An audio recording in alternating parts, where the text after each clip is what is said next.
Hey guys, hope your week's going well so far. We're going to start out our video talking about sales tips today. So we're going to talk a bit about us as the salesperson, us as the person pushing or selling a product or promoting a product. And we're going to go over, I think there's about 8 tips or so that we're going to discuss.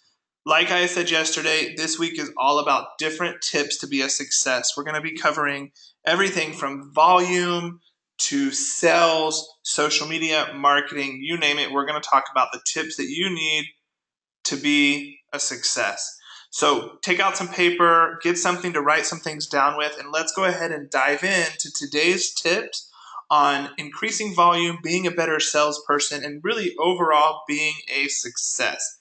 Like always, if you have questions, don't hesitate to let me know. Okay, so the first tip that I want to talk about is assuming the yes. What do I mean by this? Okay, so many times when we're talking to someone, we automatically assume that they're going to say no. We automatically assume that they're going to have questions, that they're not for sure, that they may not be able to afford it, whatever it may be. And this is a huge issue. This causes a lot of trouble and a lot of problems for us many times. Okay, so one of the things that I do is every time I talk to someone, I don't care if it's a brand new person, a person on my team, whoever it may be, I assume that they're going to say yes. My pitch, my presentation, everything that I do assumes that they're going to say yes. It assumes that there's no other option. I don't think in my mind when I'm talking to someone that there's even a possibility of them saying no. I assume that they're going to say yes. So I want you to try this as you are talking to people about Young Living, as you're talking about products, as you're talking about a premium starter kit, as you're teaching a class, assume the yes. Assume that no matter what you say or do, they're going to say yes because they want the product. They're ready to make that decision. Okay? That is tip number 1. Number 2 is take control of the process and guide them through the journey. So I want you to think about your business, okay? And I want you to think when you first started with Young Living, what happened? What was that like? It's going to be different for every person, right? So one of the things that I want you to do when you're talking to people and you're presenting Young Living to them, I want you to take control of that process. So what I mean by that is this. You are going to guide them through step by step and take the guessing work out of what it is that they need to do. So let's say you've just taught a class. Okay, you just taught a class and now you're going to guide them through saying something like this. Now that we have discussed these great items or this DIY or whatever it is you have just done, tell me your thoughts. How many of you think it's important to have these types of products in your home? Show of hands. Ask different questions that are going to give you the answer that you want. Set them up for success and yourself. So you're helping them in their mind realize that they need this product. Okay? So you're going to ask questions that you're going to get the answer or that you already know the answer to. So do you think these things are beneficial? Have they been helpful? Did you have fun? Getting them used to saying yes. As people are used to saying yes, it's going to help you go through that sales process much better, much quicker, much easier. Okay. So then you're guiding them through step by step. After they've answered these questions and after they've seen the need, you then say, okay, now that we've talked about all of these things, let's go ahead and get you your kit, and here's how. Never do I ask them. Never am I saying, oh, would you like the kit? Or anything like that. It's as simple as, here are the steps. It's an easy process, and we're going to guide them through that journey. Okay? So we're seriously going to take control of that process. From the time we've talked to them and presented to the time they buy that kit, we are going to guide them there step by step. So they don't have to guess, they don't have to think, they don't have to do anything other than sign up. We want it to be as simple as possible for them, not overwhelming. If someone goes into the store to buy something, it's very simple. It's very, very simple. They get the item, they go to the checkout, they leave. That's how simple we want this process to be. We want to guide them through this process step by step. Don't overwhelm them with tons of information, tons of different things. Keep it super simple. Okay.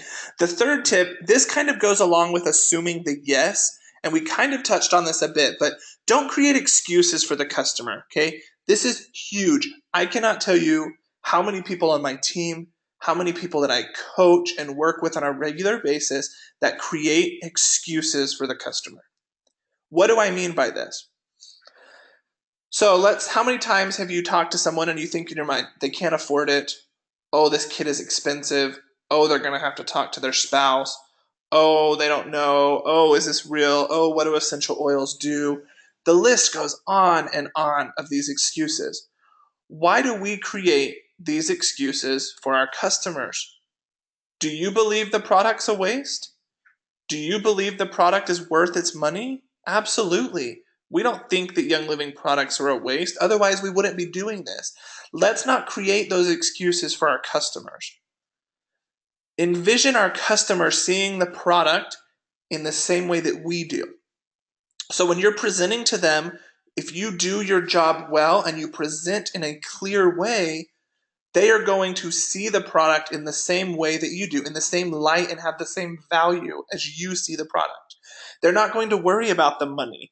They're not going to worry about if it's the right opportunity or the right oils, because you have presented it in a correct way.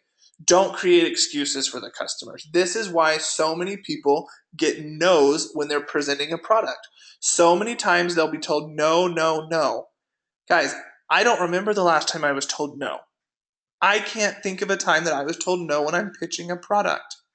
If you pitch the product correctly, you help them to see the value, you help them to see the benefit of why they need it, and you're not creating excuses for them, and you guide them through the process and the journey, they will say yes.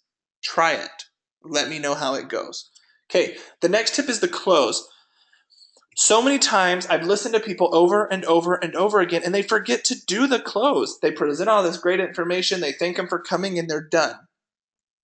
People most of the time will not act unless they're invited to do so. They will not purchase unless they're invited to purchase. They will not make a decision. They will not make a change. They will not do something unless they're invited. Invite them. Keep the close simple. Keep it precise. Don't make it this crazy, long, overwhelming process. But remember to have a close. If you don't have a close, you will never sell. You have to have one. Okay? Next tip is being confident. If you're not, fake it, guys. You need to be confident. If you're talking about the product and you're thinking in your mind, oh, this is expensive. Oh, I know this is crazy. They don't have a lot of money. That's not going to be confident. When you're talking about the product, I want you to sound so confident. So for example, if you're teaching a class and you're about to do your close, thanks so much, guys, for coming out today. I really appreciate your time. I know you're busy, and I appreciate you taking time out of your busy schedule to learn about something that has changed my life. Let's go ahead and get you started so you can start on this same journey. All we need to do is pull up this link right here that I have on the whiteboard. Go ahead and follow this step by step, and I will help you get started. This is something you can't afford to not have in your life. Very simply, I showed them and told them exactly what they needed to do to get started. It flowed from start to finish, and guess what? I was confident about it. I didn't give a ton of crazy information. I didn't do anything crazy. I didn't do anything that changes the plan or the overall anything, right? It was very simple, but yet confident and smooth. Now, other times I've heard people sound like this, the opposite. So if you want to buy a kit, you can go online and you can buy it here. Here's what you have to do. Let me know if you're interested. Thank you so much for coming out. I hope things are good for you. This has helped me. I think it could help you too. Guys, that's not confident. Someone's not going to want to do or use that product or work with you. Be confident. Think about it. If you went to a store, Walmart, Target, Kmart, Kohl's, I don't know, whatever store you go to on a regular basis, right? Think about it. If you walked into that store and they were like, sometimes the lowest prices, sometimes the best product, would you purchase that stuff? No, because we purchase based off of their confidence, their guarantee, what they give us as customers. Do the same thing for your clients and your customers. Help them to see that. Help them to feel that, because that's what they're going to buy off of. If they know those things, they're going to buy. Okay, the next is the pushy salesperson. Don't be that pushy, annoying car salesperson that harasses and harasses and harasses. Now, that being said, on the opposite side of it, don't be afraid to be a little bit pushy at times. Sometimes we don't teach and invite enough, and we need to be. Sometimes people need a bit of a stronger push to make that decision. Base it off of the individual, never be manipulative, never do anything to be that crazy car salesman that none of us want to be like, but take the time to know the client and know what they need. And if someone needs that extra push, give it to them. Give the extra push that they need. I know sometimes I need an extra push. We all do. And most of the time, I'm very thankful that they did give that extra push because it was what I needed to make a change. So think about it from both sides. The next tip is passion and success. These go hand in hand. Let people see your passion. Let them see that you love what you do and that you love the product. Don't be talking on a regular basis on, oh, the product is so great, and then they never see you use it. They never see you take out an oil. They never smell oils, or they never see you drinking Mink Red. Show your passion. That's going to generate success. That's going to build confidence. That's going to help you with everything. Okay? Play the numbers game, guys. This is the biggest one. Anytime you do anything with sales, sharing a product, whatever it is you want to call it, this is a numbers game. You have to play it. The more people you talk to, the more people you get in front of, the more classes you teach, the more posts you do on social media, the more things that you do to become visible, you're playing that numbers game, and that's going to help you be a success. The more numbers you have, the more presentations you do, the more opportunity you're going to have to do the close, to walk someone through the journey, to get them to sign up and start using the product. These are the best things that you can do to be successful. Start applying some of these things. Think about how you can apply these in your business and get your team to apply these tips. Use them. They will help a ton. They're nothing crazy. They're nothing out of the blue, nothing new. But try applying these, because I can promise most of us don't do these things on a regular basis. If you do, you will see huge results. Hope you guys have a great week. I'm excited to talk about the rest of the tips throughout the week. And like always, message me if you have questions.